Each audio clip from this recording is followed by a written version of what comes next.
오늘 본문은 우리가 아마 자주 들어본 말씀일 것입니다. 그러나 이 말씀은 오늘 본문의 성경에서 처음 나오는 말씀은 아닙니다.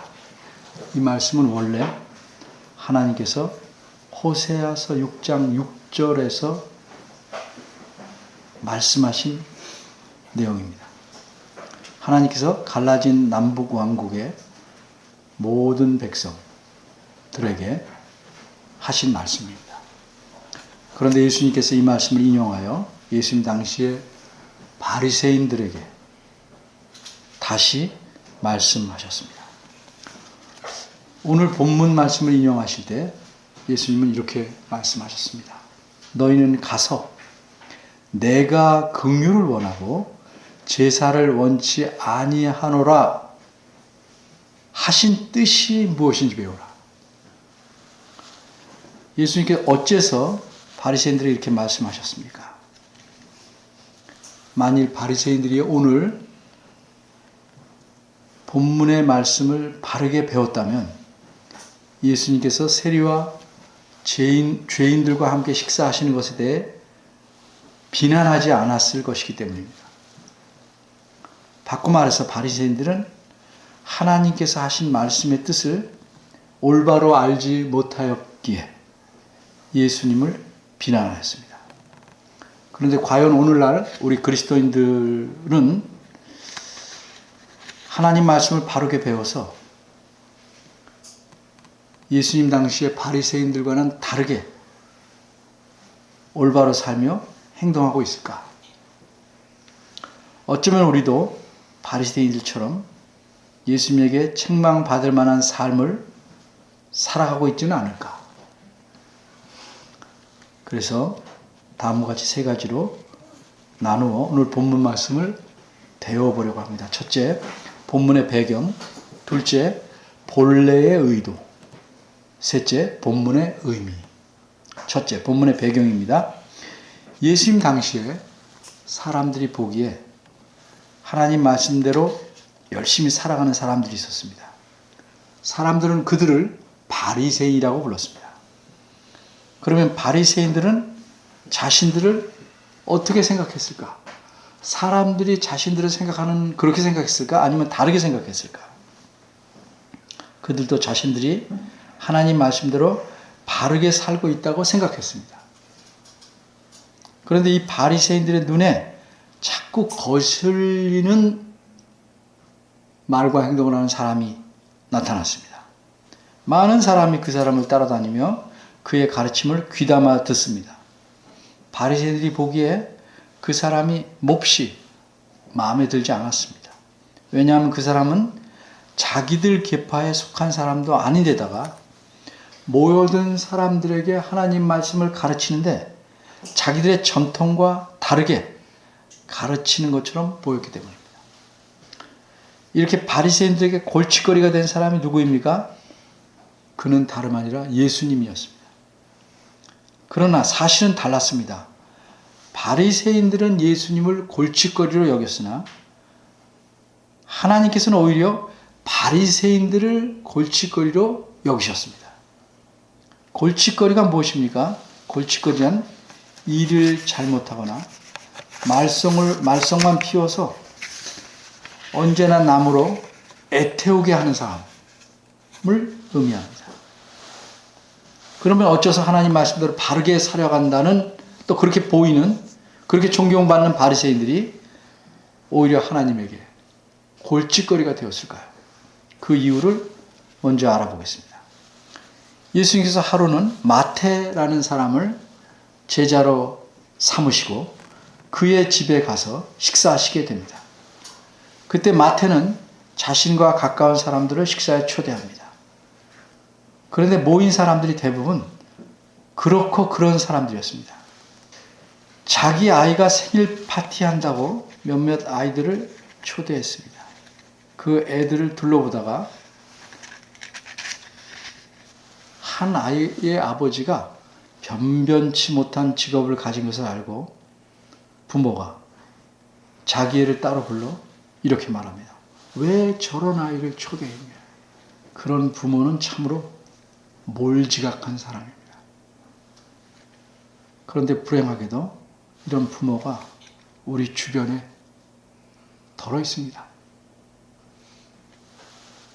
이렇게 인간 차별하는 어른처럼 바리새인들이 예수님의 제자들에게 예수님을 흉보면서 한심하다는 듯이 어찌하여 너의 선생은 사람 같지 않은 인간들하고 어울려 식사하고 계시냐?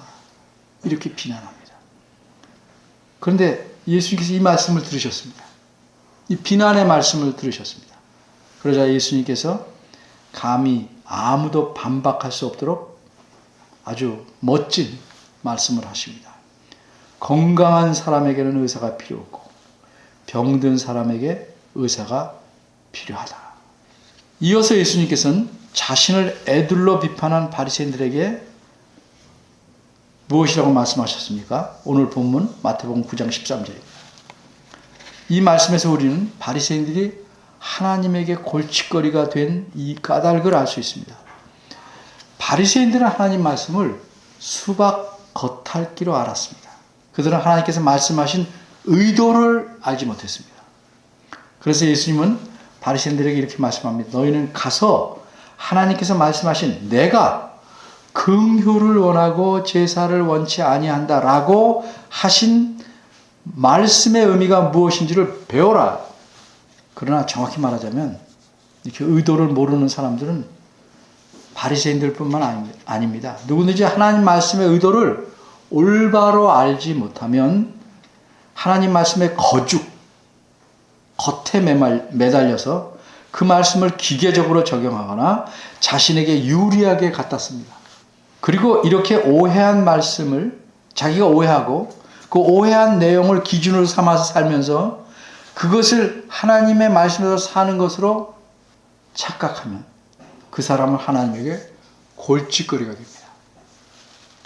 그러므로 우리도 하나님 말씀을 바르게, 즉 하나님께서 의도하신 바대로 이해하기를 힘써 배워야 합니다. 예수님께서 오늘 본문 마태복음 9장 13절에서 하신 말씀은 앞에서 말씀드린 바대로 호세아 6장 6절에서 따오신 말씀입니다. 따라서 호세아 6장 6절에서 하나님께서 그렇게 말씀하신 의도가 무엇인지를 살펴보겠습니다. 둘째, 본래의 의미. 호세아 6장 6절 구약성경 제 성경으로 1261쪽을 보면 여호와 하나님께서 이렇게 말씀하십니다. 나는 인애를 원하고 제사를 원치 아니한다. 이 말씀을 글자 그대로 이해하면 어떻게 보입니까? 하나님께서 원하시는 것은 인애이므로 제사는 원하지 않는다는 것처럼 보입니다. 근데 그렇게 이해하는 것이 옳을까요? 일상생활에서 예를 들어봅니다. 우리가 어렸을 때는요, 요즘처럼 학교에서 급식을 주지 않았습니다. 조금 더 시간이 지나니까 급식으로 옥수수빵 하나씩 줬어요. 어쨌든 그 당시에 대부분 학생들은 학교가 끝나면 배가 무척 고프니까 집에 오자마자 엄마 밥 주세요 하고 외칩니다. 그럼 엄마는 밥만 주었을까요? 아니죠. 반찬도 주셨죠. 당연히. 그런데 내가 밥 한 그릇을 뚝딱 다 먹어치고 엄마 밥 주세요. 그럼 이번에는 밥만 주십니다. 밥만 달라고 했는데 밥에 반찬까지 주시기도 하고 또 밥만 달라고 했는데 정말 그때는 밥만 주십니다. 똑같은 말도 어떤 경우 어떤 상황에서 말한 것이냐에 따라 의도가 달라지고 그 의도를 엄마가 잘 이해했기 때문입니다. 그러면 하나님께서 나는 인애를 원하고 제사를 원치 않는다 라고 말씀하시는 의도는 무엇일까요? 원문에 따르면 호세아 6장 6절은 왜냐하면으로 시작합니다. 그러니까 이유를 말씀한 것이죠. 따라서 이 호세아 6장 6절 말씀을 이해하려면 적어도 그 앞에 있는 4절, 5절도 함께 생각해 봐야 됩니다. 4절을 보면 에브라임과 유다가 나옵니다. 하나님께서 에브라임과 유다를 부르시면서 그들 모두에게 내가 네게 어떻게 하랴 이렇게 말씀합니다. 호세아 선지자가 이 말씀을 전할 때는 그 나라가 북쪽과 남쪽으로 갈라져 살아온 지 약 200년쯤 된 때입니다. 북쪽 왕국은 이스라엘입니다. 근데 별명으로 부를 때는 에브라임이라고 말씀합니다. 왜냐하면 에브라임 지파가 이스라엘 나라 중에서 가장 큰 지파이기 때문입니다. 대표적으로 부르는 거죠. 그리고 남쪽 왕국은 유다 지파 하나입니다. 시므온 지파도 있긴 하지만 뭐 거의 사그러져서 나타나지 않을 정도입니다. 남쪽 왕국은 그래서 유다 지파 중심으로 이루어져 있습니다. 이처럼 하나님께서 에브라임과 유다를 부르신 것은 북쪽과 남쪽 왕국 모두에게 말씀하려고 하시는 겁니다. 그러나 내가 네게 어떻게 하랴 하는 말씀은 너희들의 소원대로 무엇을 해주려고 하는데 그것이 무엇인지 말해봐라 하는 뜻이 아닙니다. 이 말씀은 나는 이제 너희들에게 두 손 두 발 다 들었다. 이제 나는 더 이상 할 수 있는 것이 없다 하는 뜻입니다. 그러니까 이 말씀을 풀어 말씀드리면 이런 뜻입니다. 내가 너희를 내게로 돌이키기 위해서 정말 무진 애를 써왔다. 그런데 너희는 꿈쩍도 안 하고 계속 악한 짓만 하고 있구나. 따라서 이제 너희를 위해 내가 더 할 일은 없다.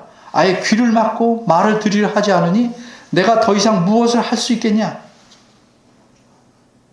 이런 뜻입니다. 따라서 내가 네게 어떻게 하랴 라는 말씀은 인간적인 표현을 쓰자면 하나님께서 자신이 좌절하셨음을 표현한 것입니다. 이렇게 하나님께서는 도저히 구제불능이 되어버리는 하나님 백성에 대해 그들을 어떻게든 구해내 보시려고 돌이키시려고 하시다가 좌절해 버리셨습니다. 사람의 경우를 예로 들면 환자가 병이 나으려면 의사를 믿어야 합니다. 의사를 믿지 않으면 그의 처방에 대해서도 믿지 못합니다.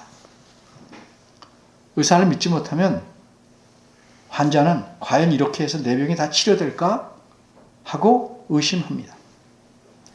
그러면 의사로서는 더 어떻게 할 도리가 없습니다. 목회자와 교인 간의 관계도 비슷합니다. 목회자가 하나님 말씀에 근거해서 가르친 내용을 귀담아 듣지 않거나 믿지 못하면 이를테면 어떻게 믿지 못해요? 전 날 까는 거다. 날 창피하게 만들려고 그런 것이다. 뭐 이런 등등. 그 교인은 신앙이 성숙할 수 없습니다. 신뢰하는 믿음이란 주사바늘을 찔러서 주입하거나 숟가락으로 떠서 먹일 수 있는 게 아닙니다. 하나님께서 자기 백성이지만 더는 자기 백성이라고 할 수 없을 만큼 그들은 하나님에게서 멀리 떠나가 버렸습니다. 이러한 이스라엘 백성과 유대 백성을 하나님께서 다시 돌아오게 하시려고 무진 애를 다 쓰셨습니다. 그러나 결과는 소규의 경읽기와 마찬가지였습니다. 호세아 앞에 보면 1장 앞에 보면 이스라엘 백성, 유다 백성을 가리켜 호세아 선지자가 자식을 낳으니까 상징적으로 로 암미라고 해라. 로는 아니다. 암미는 내 백성이. 더 이상 내 백성이 아니다. 라고 할 만큼 타락했다는 거죠. 그럼 이제 그들에게 하나님께서 하실 일은 무엇이겠습니까? 단 하나밖에 없습니다. 호세아 6장 5절입니다. 하나님께서는 선지자를 보내셔서 그들을 엄하게 심판하시겠다고 경고하십니다. 그러나 그들의 반응을 한마디로 배째라 그것입니다. 사실 심판을 경고하신다는 것은 그들에게 마지막 기회를 주시는 겁니다. 그들이 이 경고를 듣고 돌아서면 하나님께서는 심판을 미루시기도 하고 아예 거두어 들이시기도 합니다. 요나서 3장에서 심판을 거둬들이시잖아요. 그런데 끝까지 이 경고를 듣고도 돌아서지 아니하면, 그래서 자기 고집대로 자기 갈 길을 가면 이 경고한 심판이 그들의 머리 위에 임해서 그들은 반드시 망합니다.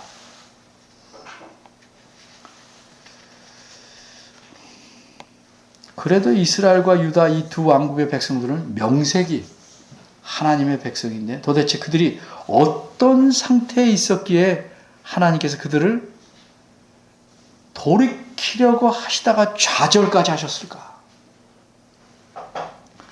이렇게 좌절하신 하나님의 심정은 어떠하시겠습니까? 한마디로 표현하기 힘들지만 그냥 슬프기 짝이 없었습니다.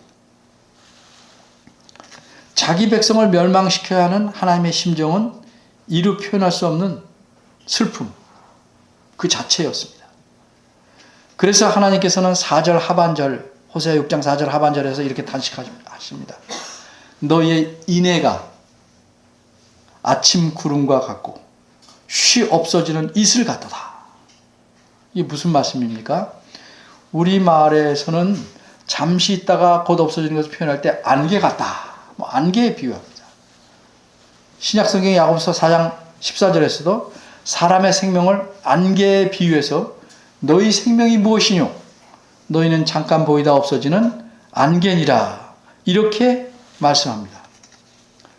근데 호세아 6장 4절에서 말씀하는 아침 구름과 이슬도 안개처럼 금세 사라지는 것을 비유하라고 말씀한 겁니다.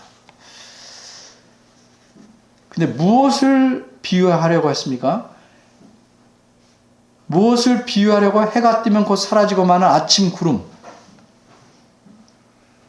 그리고 이슬에 비유했습니까? 인해입니다. 인해.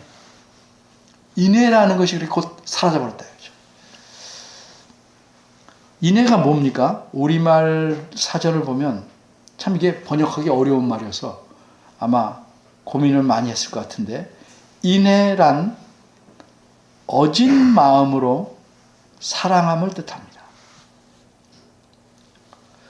그러기에 그런데 여기서 의미하는 인해는 원문의 성경을 좀 아쉽게 반영했어요. 의미가 좀 다릅니다.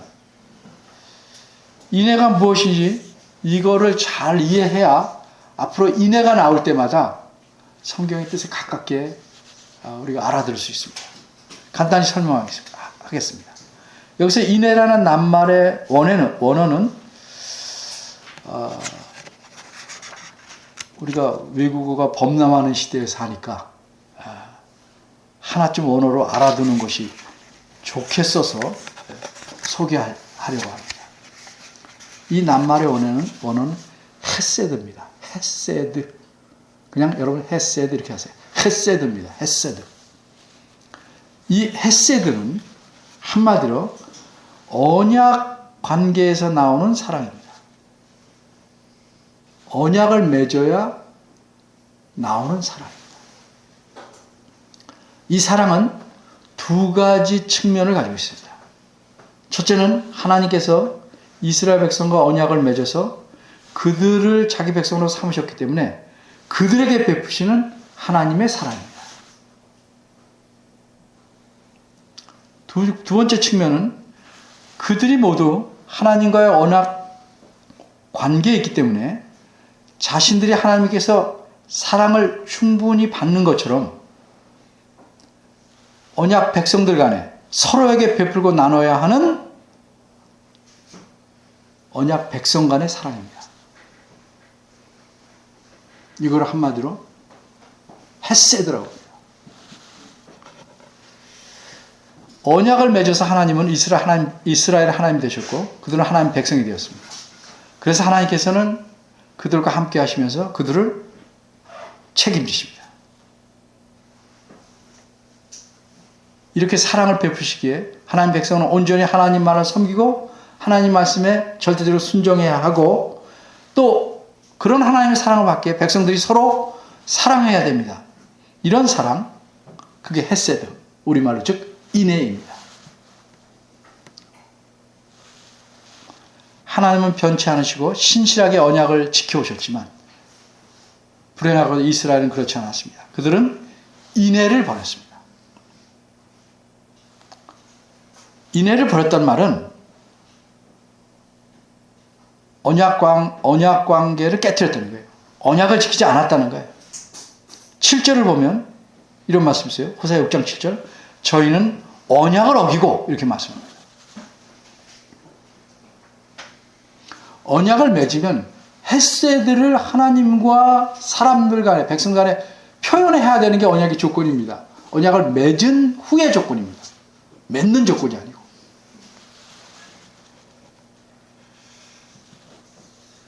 그러니까 저희는 언약을 어기고란 7절 말씀은 이스라엘과 유다 백성들은 하나님과 언약을 깨뜨렸다는 겁니다. 그런데 이들은 아담처럼 언약을 깨뜨렸다고 말씀합니다. 무슨 말씀입니까? 하나님께서 지으신 첫사람 아담이 에덴 동산에서 언약을 깨뜨린 것처럼 하나님의 백성들이 언약을 깨뜨렸다는 의미입니다. 하나님께서 아담을 지으시고 그를 에덴 동산에서 살게 하셨습니다. 그곳에서 아담과 하나님께 주신 모든 복을 누리며 살았습니다. 하나님과 더불어 행복한 삶을 살았습니다. 하나님께서는 아담과 장차 태어날 그의 모든 자녀들이 에덴 동산에서 점점점 넓어지는 에덴 동산에서 그렇게 행복하게 영원히 살기를 바라셨습니다. 그리고 하나님께서는 그들이 죽지 않기를 바라셨습니다. 그런데 하나님께서는 그들이 영원히 살게 하시려니 죽지 않고 조건으로 단 한 가지 매우 간단하고 쉬운 조건을 지키도록 하셨습니다.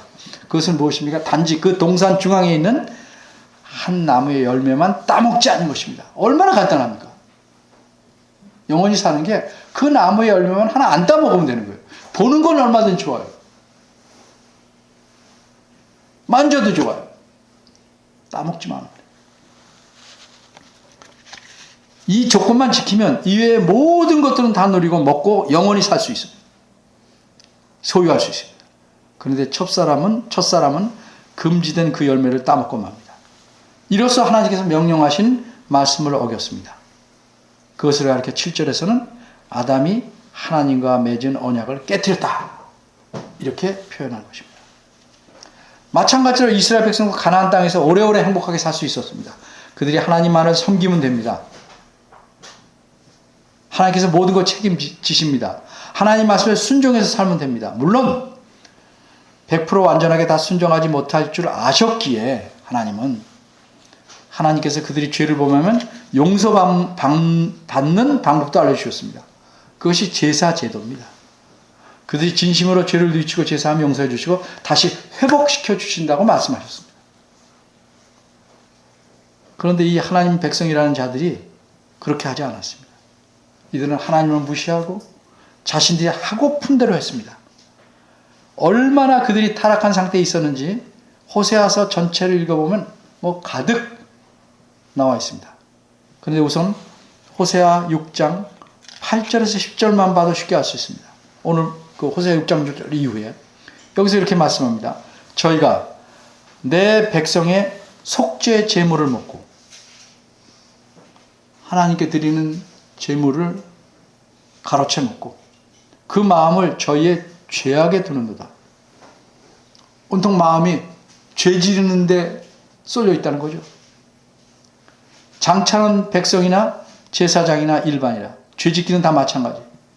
내가 그 소행대로 벌하며 그 소위대로 행한 대로 갚으리라. 저희가 먹어도 배부르지 아니하고 행음하여도 수요가 더하지 못하니 이는 여호와 좇기를 그쳤습니다. 무슨 뜻입니까? 간단히 말씀드리면 하나님 율법을 가르쳐야 할 제사장들까지 때를 지어 살인하기에 이르렀고 마음에 안 들면 죽이는 거예요. 달라는 대로 안 주면 죽이는 거예요. 백성들 전체는 다른 신들을 마치 창녀가 가리지 않고 손님을 받듯이 마구 여러 잡신들을 섬겼습니다. 또 그런 우상들을 섬길 때 필요한 온갖 음란하고 못된 짓들을 서슴없이 저질렀다는 뜻입니다. 이렇듯 이스라엘 백성은 인애라고 표현된 언약적 사랑의 두 가지 측면을 모두 어겼습니다. 하나님을 사랑하지도 않았고 서로를 사랑하지도 않았습니다. 그래서 하나님께서는 7절에서 저희는 아담처럼 언약을 어겼다 이렇게 말씀한 것입니다. 게다가 7절 하반절을 보면 내게 패역을 행하였느니라고 말씀하셨는데 정말 그들이 여호와 하나님의 언약 백성으로 정말 신실하지 못했다 하는 의미입니다. 그러니 하나님께서 너희의 인내는 아침 구름과 같이 구름과 같고 쉬 없어지는 이슬 같도다라고 탄식하고 슬퍼하실 수밖에 없는 것입니다. 이렇게 신실을 하지 못하고 엉망인 하나님 백성을 반드시 심판하시겠다 5절에서 선언하신 후에 그 심판의 이유를 말씀한 것이 호세아 6장 6절입니다. 그래서 왜냐하면으로 시작합니다. 그들이 심판받아야 되는 이유는 나 여호와가 원하고 기뻐하는 것을 행하지 않고 도리어 원하지 않는 것을 행하기 때문이라는 것입니다. 그런데 여기서 원한다는 말씀의 원뜻은 기뻐한답니다. 내가 기뻐하는 건 안 하고 자기들이 기뻐하는 거 한다 이거죠. 내가 기뻐하지 않는 것은 하고. 그런데 하나님께서 기뻐하는 것이 무엇입니까? 그것은 사실 인애를 품은 제사입니다. 다 바꿔 말하면 하나님은 자신과 맺은 언약을 신실히 지켜서 하나님으로 온몸과 마음을 다해 사랑하고 또 그런 사랑으로 서로를 사랑하는 마음으로 드리는 제사입니다. 그저 모양만 갖춘 형식적인 제사는 원치 않으신다는 뜻입니다. 이사야서 1장에도 있듯이 이들은 형식적인 제사는 너무 잘 드렸어요. 그러니까 하나님 뭐라고 말합니다. 누가 내게 제사를 드리라고 했냐. 내 마당만 밟을 뿐이냐. 제사의 종류에는 여러 가지 있지만 번제는 제물을 몽땅 다 태워서 드리는 겁니다. 제물 전체를 드리는 겁니다.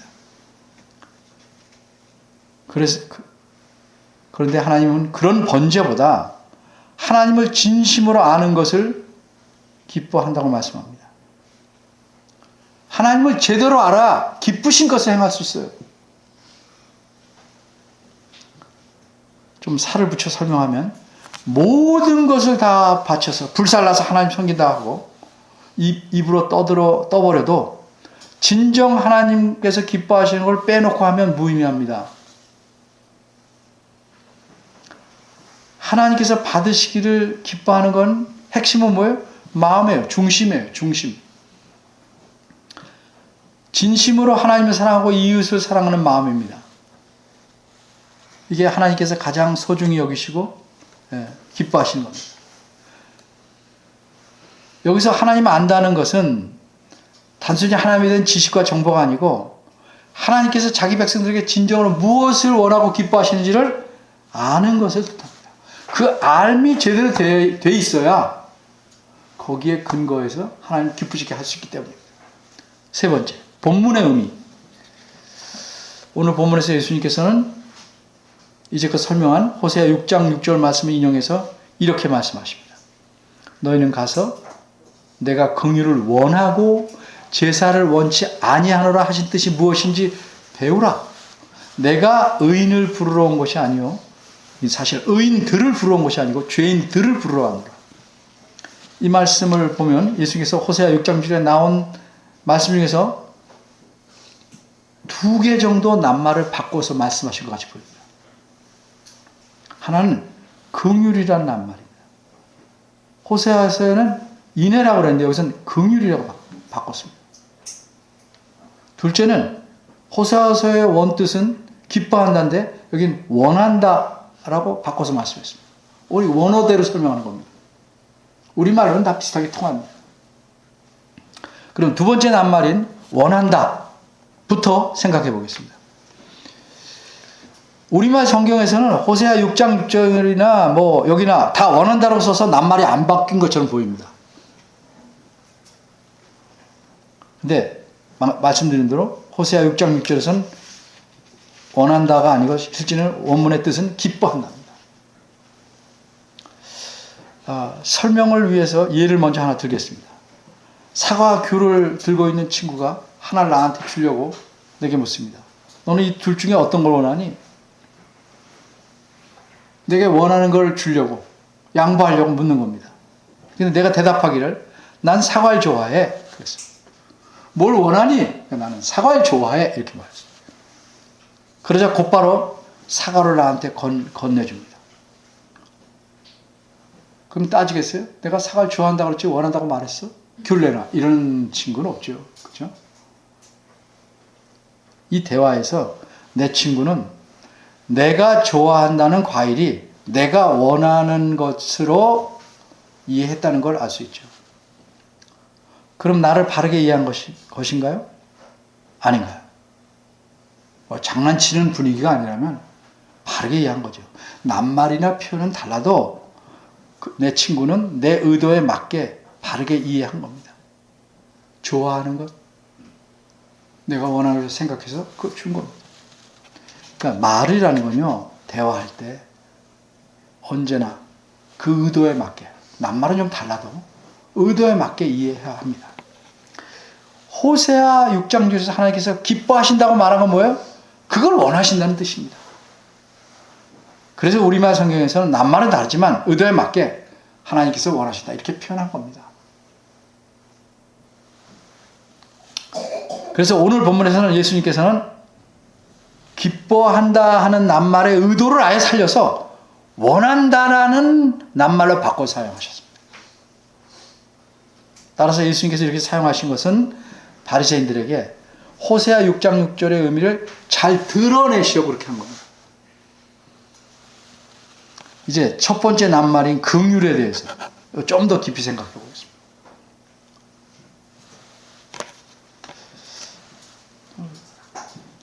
집회 간 곳에서 새벽 기도를 거의 50분씩 설교했는데 잘 듣습니다. 새벽도 아니고 낮입니다. 그렇죠? 현재까지 잘 듣고 계셔요. 조금만 더 집중해 보십시오. 이게 중요한 말씀이에요. 호세아 6장 6절에서 이내란 헤세드라고 그러죠. 언약적 관계에서 나오는 사랑, 언약적 사랑입니다. 그럼 이 언약적인 사랑이라는 어떻게 나타나는가? 하나님께서 사람과 언약을 맺으셔서 생겨난 관계 때문에 그 관계에서 나타난 겁니다. 예를 들면 부모가 자녀에게 헌신적으로 사랑합니다. 이 사랑은 어디서 나타나요? 그 부모가 그 자녀를 낳아서 부모와 자녀라는 관계가 성립되어야 나타나는 것입니다. 마찬가지입니다. 하나님께서 먼저 일방적으로 사람들과 언약을 세우셔서 그들을 자기 백성으로 삼으셨습니다. 이렇게 생긴 관계를, 하나님과 사람과의 관계를 언약 관계라고 합니다. 그리고 이런 언약 관계가 있기 때문에 그 관계의 근거에서 하나님께서 자기 백성에 베푸시는 아주 신실한 변함없는 사랑을 헤세드, 즉 인애라고 합니다. 이처럼 언약 관계는 하나님과 사람 간에 세워졌으니까 근본적으로 어떤 관계예요? 수직적인 관계입니다. 그런데 이런 언약 관계는 2차적으로 수평적 관계를 가질 수밖에 없어요. 왜냐하면 비록 하나님께서 어떤 한 사람에게 언약을 세우지만 그 한 사람하고만 언약 관계를 맺으려고 그와 언약을 맺은 게 아니고 그 한 사람을 대표로 세운 겁니다. 그래서 그와 연관된 모든 후손들에게 다 언약 관계가 유지되게 하려고 그를 대표로 세운 겁니다. 그래서 하나님께서 사람에게 언약을 맺으셨다는 것은, 세우셨다는 건 그 대표인 한 사람과 연관된 모든 사람들과 언약 관계를 맺으신 겁니다. 그래서 언약 관계에 들어온 사람들 간에 관계가 형성되는데 이게 수평적 관계입니다. 그래서 이런 관계에서 나타나는 사랑, 언약적 사랑은 두 가지 측면으로 나타납니다. 하나는 하나님과 이스라엘 백성 간의 사랑, 하나님은 자기 백성을 변함없이 사랑하시고 이스라엘 백성은 신실하게 자신들의 하나님만을 사랑해야 합니다. 또 한 가지는 이스라엘 백성은 누구나 언약 관계에 들어온 하나님 백성이기 때문에 하나님의 사랑을 받은 사람들로서 서로에게 신실하게 사랑을 보여야 합니다. 이게 이제 수평적 관계의 사랑입니다. 그런데 하나님의 백성이 서로를 신실하게 사랑한다는 것이 무엇이겠습니까? 여기서 우리가 잘 생각해야 됩니다. 자기가 좋아하는 사람, 자기 말 잘 듣는 사람, 자기를 잘 대해주는 사람, 가까운 사람, 말과 행동이 반듯한 사람만을 우리가 사랑한다면 그건 하나님의 사랑을 반영한 사랑이기에는 너무도 부족합니다. 물론 자기 마음에 드는 사람, 자기에게 잘해주는 사람, 친절한 사람, 이런 사람들에게 더 좋은 감정과 쏠림이 생기겠지만 그렇지 않은 사람들도 하나님의 백성이고 하나님의 사랑을 반드시 나눠야만 하는 사람입니다. 그러면 여기서 내 마음에 안 드는 이런 여러 종류의 사람들에게 어떻게 언약 관계에 알맞게 사랑할 수 있을까? 한마디로 그런 사람들을 긍휼히 여겨야 사랑할 수 있습니다.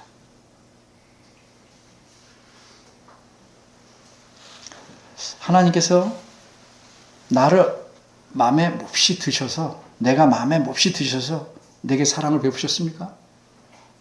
우리 모두가 죄인이실 때 사랑을 베푸셨어요. 쉽게 말하면 마음에 전혀 안 된다 이거죠. 오히려 적이에요, 적. 내가 매우 어여뻐서 지금도 내게 사랑을 베푸십니까? 아닙니다. 나나 너나, 다시 말해서 나에게나 내 마음에 전혀 안 드는 사람에게는 하나님은 긍휼을 베푸셔서 사랑하시는 겁니다. 사람이 아무리 도덕적으로 뛰어나고 훌륭하다고 할지라도 엄밀히 성경의 기준에서 따라 재어보면 다 도토리 기적입니다.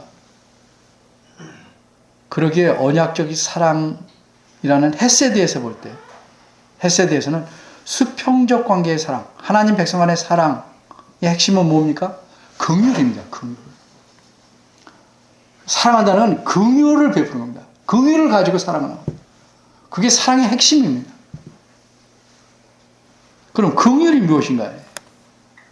여기서 오해하면 안 됩니다. 긍휼은 상대방을 참 한심하게 여기면서 동정을 베푸는 것 성경적인 긍휼이 아닙니다. 그렇게 여겨도 뭘 잘해주는 건 좋은 일이지만 성경적 의미, 언약적 사랑 아닙니다. 긍휼은 상대방이 나보다 못하다고 이미 판단해서 우월한 위치에서 아랫사람을 내려다보듯 그렇게 불쌍히 여기는 것 아닙니다. 가진 자가 없는 자에게 동정하듯 베푸는 것 아닙니다. 그걸 긍휼이라고 하지 않습니다. 긍휼은 하나님께서 먼저 나를 가볍게 여기셔서 품에 안으시고 사랑하셨기에, 그리고 그렇게 사랑하시기에 그 하나님의 마음에 감사하고 그런 사랑을 다른 사람과 나누는 겁니다. 이게 긍휼입니다. 그래서 긍휼을 베푼다, 긍휼히 여긴다 하는 것은 그런 마음에는 다른 언약 백성들을 무시하거나 그들의 도덕적 결함을 저건 문제가 있다 말할 수는 있지만 힐난하거나 구제불능이라는 식으로 정죄하는 일은 있을 수 없습니다. 그게 있으면 긍휼이 아닙니다. 그런데 오늘 본문 배경에서 드러났듯이 바리새인들이 이 그릇된 언양과 태도를 행함으로 예수님께서 그걸 보시고 수평적 관계에서 나타나야 되는 언약적 사랑의 핵심을 가져와서 긍휼을 말씀합니다. 하나님은 긍휼을 원하신다. 특별히 인간과의 사이에서 긍휼을 원하신다. 이렇게 말씀합니다. 오늘 본문은 그러면 하나님께서 무엇을 가르쳐줍니까? 예수님께서 친히 가르쳐 주셨습니다. 하나님은 제사보다 긍휼을 원하신다. 이렇게 말씀합니다. 제사를 원치 않고 긍휼을 원하신다. 제사와 긍휼 두 개는요, 왜 이렇게 비교하냐면 언약 관계에서 그 사랑이 나타나야 되는 두 개의 측면을 대표하는 겁니다. 수직적 측면은 제사입니다. 다시 말해서 하나님만을 섬기고 경배하는 예배, 사랑의 표현이죠. 수평적 측면은 긍휼입니다. 언약 관계에 속한 하나님 백성들 간에 베풀어야 되는 사랑의 그 핵심, 그거입니다. 이 두 측면이 균형이 맞지 않으면 그건 언약 관계를 성실하게 유지하는 것 아닙니다. 한 측면에 치중하고 다른 측면을 아예 무시하면 언약 관계는 깨진 겁니다. 균형을 잘 못 잡지만 한쪽을 완전히 무시해버리면 그건 깨진 겁니다. 그런데 본문에 나타난 바처럼 예수님 당시에 바리새인들은 어떠했습니까? 그들은 나름대로 열심히 하나님 섬겼다고 합니다. 바꿔 말하면 그들 기준에서 보면 언약 관계에서 바리새인들은 수직적 측면에만 집중했습니다. 그들은 수평적 측면을 무시하고 그래서 그들 보기에 백성 중에 도덕적으로 흠이 많고 싹수가 없다고 보이는 사람들은 죄인으로 간주하고 정죄하는 태도를 보이는 겁니다. 이런 태도를 보이게 되는 이유가 뭔지 압니까? 바리새인들은 자신들을 의인으로 여겼기 때문입니다. 누가복음 18장 9절을 보면 바리새인을 가리켜 예수님이 이렇게 표현합니다. 자기를 의롭다고 믿고 다른 사람을 멸시하는 자들. 그러기에 오늘 본문 하반절에서 뭐라고 말씀해요? 내가 의인들을 부러운 것이 아니고 죄인들을 부러웠노라. 근데 이 말씀은 사실 바리새인들에게는 제대로 이해했다면 무서운 심판의 말씀입니다. 왜 그랬습니까? 예수님 말씀이 이런 뜻이야. 나는 스스로 의롭다 하는 너희들이 아니라 너희가 죄인이라고 무시하는 사람들을 부러웠다는 뜻입니다. 그러니까 바리새인 너희들은 구원 얻지 못한다는 선언이 되는 거예요. 여러분은 스스로 어떻게 생각하십니까? 의인입니까? 죄인입니까? 이것도 저것도 아닙니까? 엄밀히 말해서 우리는 의인이지만 죄인입니다. 내 힘이나 능력이나 업적이나 잘한 일로 된 것이 아니고 오직 하나님의 놀라운 은혜로 그리스도를 통해서 그리스도로 말미암아 우리가 의인이 되었습니다. 의인으로 간주해 주셨습니다. 정확히 말하면.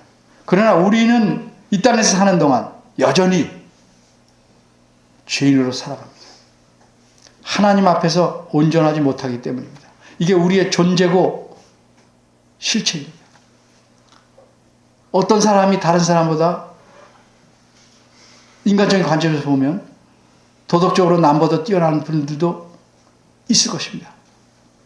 그런데 그 뛰어남과 훌륭함이 오로지 자기 힘으로 이뤄낸 것일까요? 하나님의 은혜가 없었으면 그렇게 할 수 있는 힘을 주시지 않으면 가능하지 않아요. 그래서 생각을 많이 해야 됩니다. 하나님 보시기에는 우리 중에 도덕적으로 훌륭하거나 덜하거나 한 사람 예외도 없이 다 하나님의 긍휼하심을 바라며 간구하며 살아가야 하는 사람입니다. 서로 간에 제발 더는 도토리 키재기 하지 마십시오. 어떻게 하면 하나님을 더욱 닮아가며 긍휼을 더 많이 베풀며 살아갈까 고민하며 살아가면 좋겠습니다. 이것이 교회가 존재하는 이유고 교회가 화목하게 되는 비결입니다. 기도하겠습니다. 긍휼이 풍성하신 하나님, 하나님의 긍휼하심으로 우리가 하나님 앞에 설 수 있고 이렇게 하나님을 예배할 수 있습니다. 그러나 여전히 다른 면에서는 한없이 죄송하고 몸둘 바를 모를 만큼 저희는 부족합니다. 서로 위해서 기도하고 참 아끼고 부족함을 채워주려는 마음으로 긍휼을 베풀며 살아가도록 이끌어 주시길 바랍니다. 예수님의 이름으로 기도합니다. 아멘.